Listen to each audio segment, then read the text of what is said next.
Hello everyone, good afternoon. Welcome back to my channel. कैसे हैं आप सभी? मैं उम्मीद करती हूँ आप सभी अच्छे होंगे और आपकी प्रिपरेशन भी बहुत अच्छी चल रही होगी।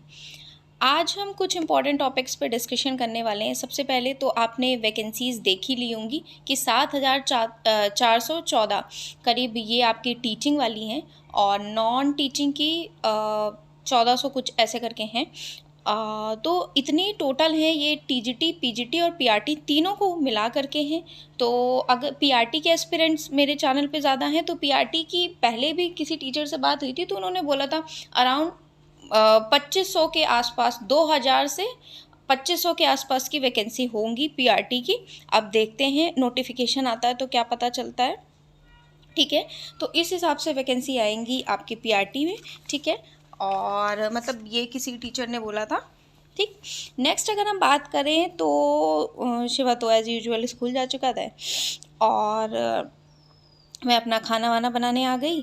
और कल क्या हुआ कि मेरा नेट ख़त्म हो गया तो मेरे पास जो भी नोट्स थे वो सब नोट्स ही मैं पढ़ी और फ़ोन से मैं वीडियोस वगैरह नहीं देख पाई, बट फिर भी मैंने अपनी पढ़ाई करी।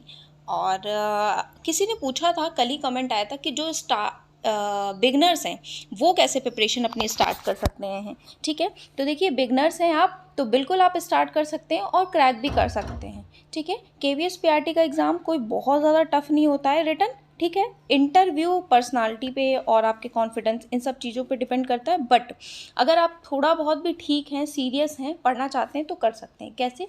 सबसे पहले आप पेडागोजी और ईवीएस अपने स्ट्रॉन्ग करिए। पेडागोजी में टारगेट करिए कि पेडागोजी में 60 में अराउंड 50 मार्क्स तक आ जाएं और ईवीएस भी इजी सब्जेक्ट है, पढ़ लेंगे, थ्योरेटिकल है तो उसमें भी आप स्कोर कर पाएंगे। 20 नंबर की आएगी तो उसमें भी 15-16 स्कोर करने की कोशिश करिए। कैसे करेंगे? पेडागोजी के लिए सीटेट में आपने कुछ पढ़ा होगा, वहाँ से कोई बैच लेना हो तो आप वो ले सकते हैं। ठीक है, तो पूरा कुछ स्टेप बाय स्टेप सारा सिलेबस आप पेडागोजी का कवर करें। ठीक है, और पीवाईक्यू के लिए सीटेट के पीवाईक्यू पेपर 2 के, पेपर 1 के लगा सकते हैं। केवीएस के सबसे पहले लगाइए, उसके बाद सीटेट पेपर 1 पेपर 2 के लगाइए पेडागोजी के लिए।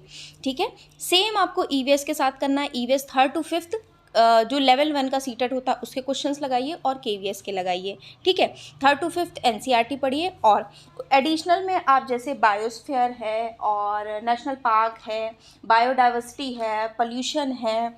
ठीक है, और जो 6 थीम है वो तो पढ़नी पढ़नी, इन्वायरमेंट है, हिस्ट्री ऑफ इन्वायरमेंट है, ये सारी चीज़ें और विटामिन्स है, सारा कुछ आपको कवर करना है। ठीक, उसके बाद आप एडिशनल में क्या कर सकते हैं, ये दोनों चीज़ें करिए। हिंदी 20 नंबर की। हाँ, हिंदी से रिलेटेड एक और का आया था कमेंट कि मैम मैं बंगाली हूँ, हिंदी मेरे लिए नया है तो हिंदी कैसे क्या करूँ, क्या मैं कर सकती हूँ? डेफिनेटली कर सकते हैं, अगर हम चाह सकते हैं तो हम कुछ भी कर सकते हैं। ठीक है, सबसे पहले एक बुक आती है आदित्य पब्लिकेशन की हिंदी की, वो आप चाहें तो परचेज़ कर लें। बहुत महंगी नहीं आती, मुझे ऐसा लगता है कि 175 की तब ली थी मैंने, 200 की होगी बहुत ज़्यादा, या अभी ना लें।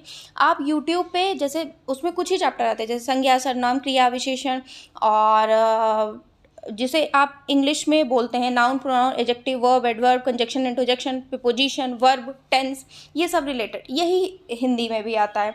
तो इसके लिए आप जैसे आपको नाउन पढ़ना है, संज्ञा पढ़ना है, किसी भी यूट्यूब वीडियो की जहाँ भी आपको अच्छा लगे आप नाउन लिखिए, आपके पास नंबर ऑफ़ वीडियोज़ आ जाएगी। वो वीडियो सुन के आप सुन के समझ पाने में सक्षम हैं कि देखिए, अगर आपने मैसेज हिंदी में टाइप किया था, आपने बोला था हिंदी में ही आपका मैसेज था, तो हिंदी आप लिख लेती हैं। ठीक है, और समझ भी लेती हैं। मैं बोल रही हूँ हिंदी वीडियोस आप मेरी देख रही हैं तो सर की वीडियोस भी आप समझ पाओगे।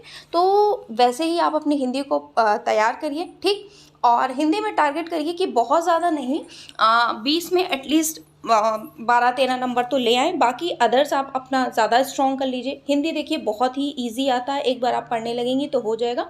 यूट्यूब पे सारा कुछ फ्री ऑफ कॉस्ट अवेलेबल है हिंदी का, वहाँ से पढ़िए, फिर बुक से पढ़िए, क्वेश्चंस लगाइए, हो जाएगा। ठीक, और अगर एक आपका वीक है तो दूसरे को आपको बहुत स्ट्रॉन्ग, इंग्लिश आपकी बहुत स्ट्रॉन्ग होगी ऑब्वियस है, 20 में 20 कोशिश करिए। 20 में 20 नहीं हो पाते तो 20 में 19, 20 में 18। ठीक, मैथ्स पे अच्छा कमांड बनाइए और अदर सब्जेक्ट पे बनाइए। जैसे मैं अपने केस में अगर बात करूं तो मैथ्स को मैं अगर इजी आ गई तो मैं टारगेट करती हूँ कि 20 में 18-19 सही कर लूँगी। अगर डिफ़िकल्ट आ गई तो मैं टारगेट करती हूँ 20 में 14-15 तक ही कवर कर पाऊँगी। ठीक है, इस तरीके से।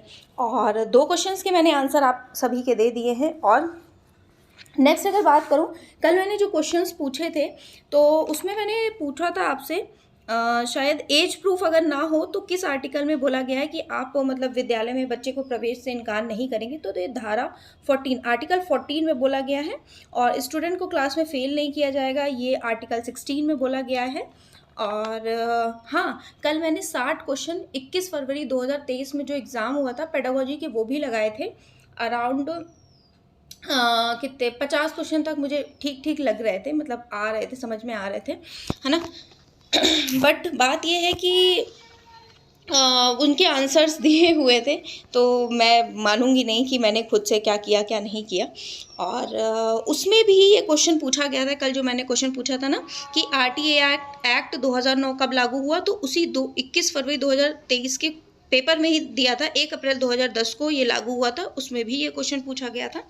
नेक्स्ट अगर हम बात करें तो और मैंने इसमें तो क्वेश्चन नहीं पूछा था, हाँ ट्रांजिशन जोन और बफर जोन और कोर जोन था। तो कोर जोन शायद पूछा था मैंने। कोर जोन सेंट्रल पार्ट होता है बायोस्फीयर रिजर्व का, जैव मंडल का। कोई भी आउटसाइड पर्सन अलाउड नहीं होता है कोर जोन में, सिर्फ ऑफिसर्स जो रिलेटेड होते हैं उस पर्टिकुलर प्रोग्राम के वही जा सकते हैं। यही 2 क्वेश्चन पूछे थे। मैं अपनी बात करूं तो कल मैंने एडिशनल में क्लासेस नहीं कर पाई थी, मेरे पास नेट का शॉर्टेज था। वीडियो मैंने डाउनलोड करके रख ली थी बट फिर भी नेट TV इसने खोल दी थी खाना खाते टाइम। अभी ये शिवा की गंदी आदत है, खाना खाते टाइम दोपहर में मतलब TV थोड़ी देर ऑन कर देती हूँ, बट अब नेट लिमिटेड ही होता है। और ये जो वीडियो अपलोड करती हूँ इसमें, और शिवा खाना खाता है तो उसमें नेट चला गया। तो अब मैं ऐसे बोलती हूँ भैया खाना ऐसे ही खा लिया करो, मुझे पढ़ने में प्रॉब्लम हो जाती है। बाकी मैंने रिवीजन कर लिया था पूरा, जैसे अपने सब्जेक्ट कॉमर्स का रिवीजन कर लिया था। और इसमें जैसे NEP 1968 है ना, RTE एक्ट, ये कुछ थोड़ा सा रिवीजन कर लिया था। बाकी अपने सब्जेक्ट का ही ज़्यादा रिवीजन किया था। किसी ने मुझसे पूछा था सब्जेक्ट कॉम्बिनेशन क्या PRT में भी होता है। देखिए सब्जेक्ट कॉम्बिनेशन PRT में नहीं होगा। आप लोगों को कन्फ्यूजन ये हो रही होगी मैं अपना सब्जेक्ट पढ़ती हूँ तो क्या सब्जेक्ट भी आएगा, सब्जेक्ट नहीं आएगा। मैं अपना सब्जेक्ट UP PGT और क्या कहते हैं NTA NET JRF, इसके लिए मैं अपना सब्जेक्ट पढ़ती हूँ। और मुझे अपने सब्जेक्ट में भी कुछ करना है इसलिए मैं अपना सब्जेक्ट पढ़ती हूँ, ठीक है। इसका KVS PRT से डायरेक्ट और इनडायरेक्ट कोई भी रिलेशन नहीं है मेरे सब्जेक्ट कॉमर्स का या फिर किसी भी सब्जेक्ट का, ठीक है। जो एग्ज़ाम होंगे वो सभी को देने होंगे। जो उसमें सब्जेक्ट कॉम्बिनेशन आता है वो PRT में आप सभी को पता है, EVS आता है, हिंदी आता है, मैथ्स आता है, एक सब्जेक्ट और था, इंग्लिश आता है, ये आता है 80 नंबर का, ठीक है। ये सब कॉमन होता है PRT में, ठीक है। और बाकी तो मुझे कोई डाउट्स याद नहीं आ रहे थे। कल क्या हुआ कि मैं बहुत ज़्यादा थोड़ा सा मतलब तबीयत ख़राब हो गई तो रात को बहुत देर तक नहीं पढ़ पाई, 1 घंटा ही रात को पढ़ा। और बुक से ज़्यादा मुझे रीड आउट मैं नहीं कर पाती हूँ बट स्टिल कल करना पड़ा।